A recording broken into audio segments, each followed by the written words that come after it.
to another episode of Creative Writing Advice with me, JJ Barnes. I'm the author of How to Write a Story, amongst other books. How to Write a Story is available now on Amazon. It is where I take you from the beginning of your story all the way through to the end, and I cover everything in between. With that book and over here on YouTube, what I'm hoping to do is give you the tools and the confidence that you need to get your story out into the world. So today's video, I am going to be talking about how to write magic in our world, so urban fantasy, in a world where people know magic exists. So writing urban fantasy in a world where people are magically aware. I'll think of a good title for this because it's kind of long-winded, but a very, smart title will appear there. And I'm doing this because a few weeks ago I did a video how to write magical schools. And one of my regular viewers who chats story all the time with me, Fajouk, whose channel I will put a link to as well, he did a response video where he talked about how sometimes in story people are aware of magic, because in my magical schools video I talked about how your area, your school or your establishment, your training facility needs to be somewhere that is protected and safe, like Hogwarts, to mask it from the outside world so that the muggles of your urban fantasy world don't know about it, don't interfere with it. And he rightly pointed out that that isn't always the case. So that video about magical schools was definitely about magical worlds where the magical community is kept hidden. However, quite correctly, there are a lot of magical stories where magic is part of it. Some people have magic, other people don't, and they kind of mingle together, but they are still a separate, they're not a separate race or a separate species, but they are divided by commonality, like people with magic, people without magic, separate but together.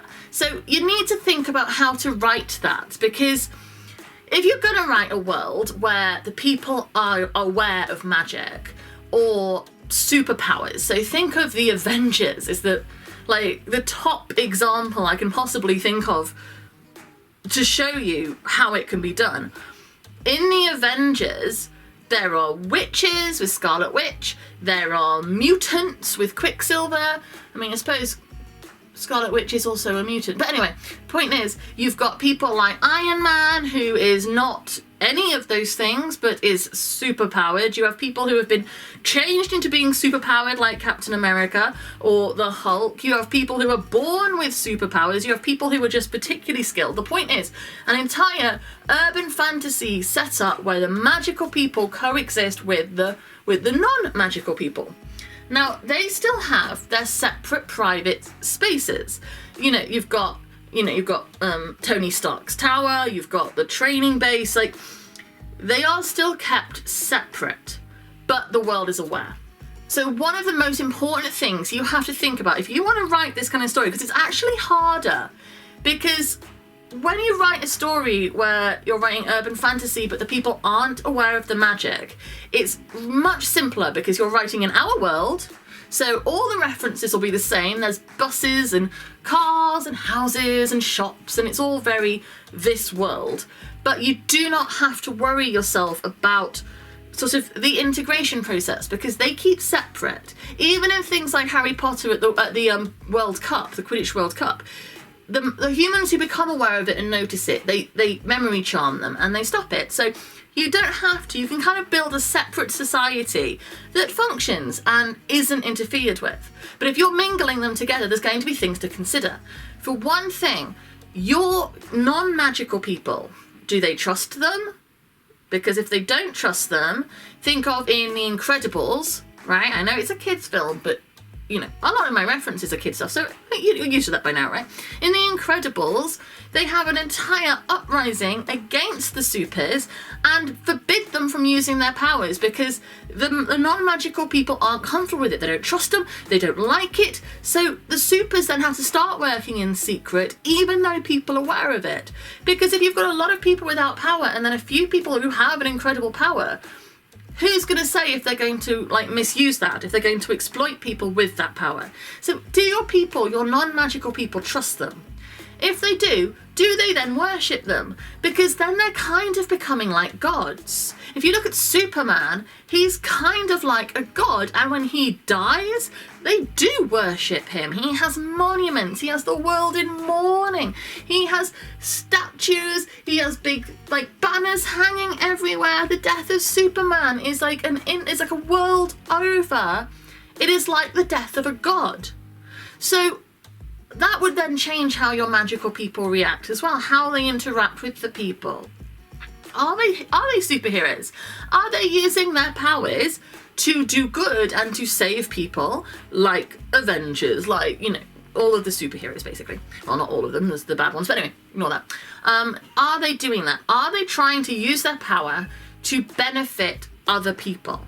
In Nature Girl vs. Worst Nightmare, the book that I wrote with my daughter, again, it's a kid's reference, but just go with it.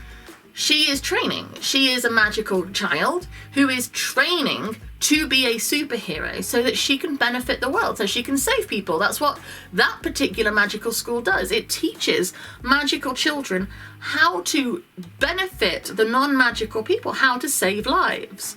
So that is something to consider. Do they have training facilities, or do they just sort of go out there and do it?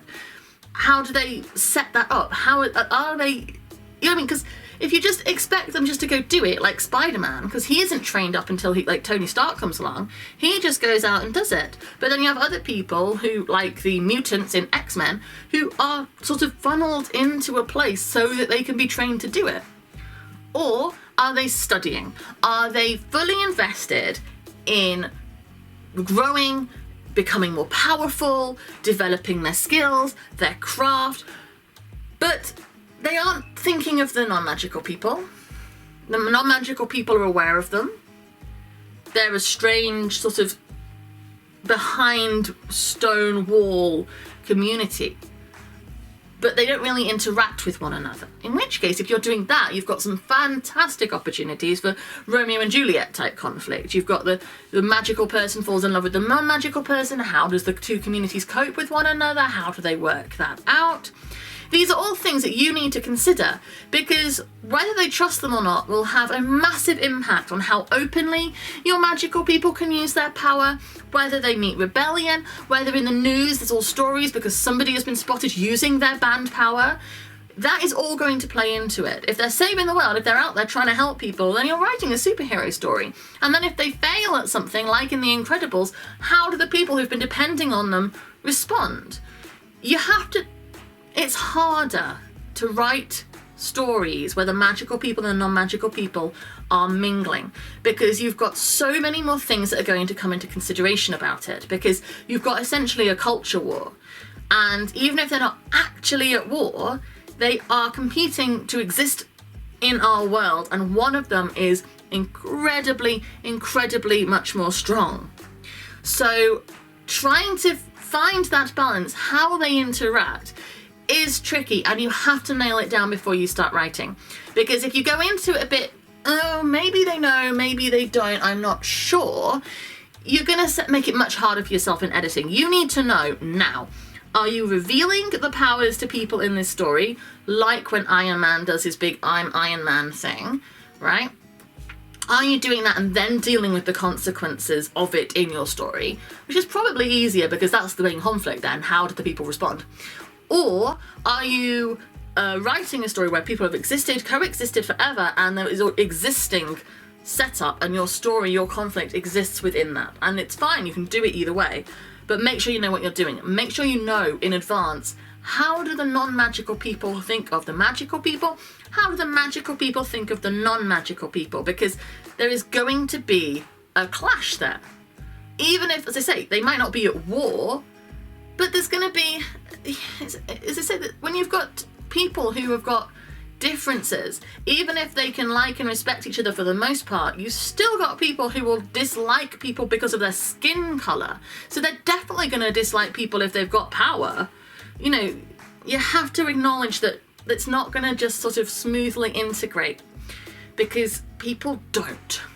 As I say, if we can have entire people like trying to exterminate people just because they look a bit different, how are they going to respond if they've got the power to fly or, you know, anything like that? People have flaws, and that's going to come into it.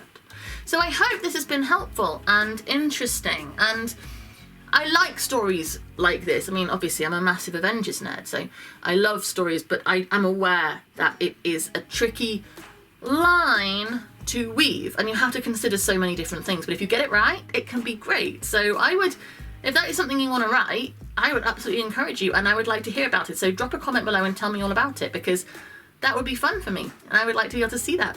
And yeah, so if you have anything you want to tell me, do you agree or disagree? Because Vijay disagreed with my last video and made a response, and his points are completely fair. I hadn't specified that that was in a world where magic was hidden, and I should have done. And in this video, I'm talking about why magic isn't hidden. So hopefully fixing a mistake there. If you go to my website, which is jjbonds.co.uk, over there you'll find all my books, all my film and TV work. You'll find my social media, so you can come and chat to me and tell me what you're working on. There's also my blog where I do writing advice there. And yeah, and subscribe to this channel because I put out a video every Monday, Wednesday and Friday, and I would like you to join me. So thank you very much, and I'll be back again soon. Bye.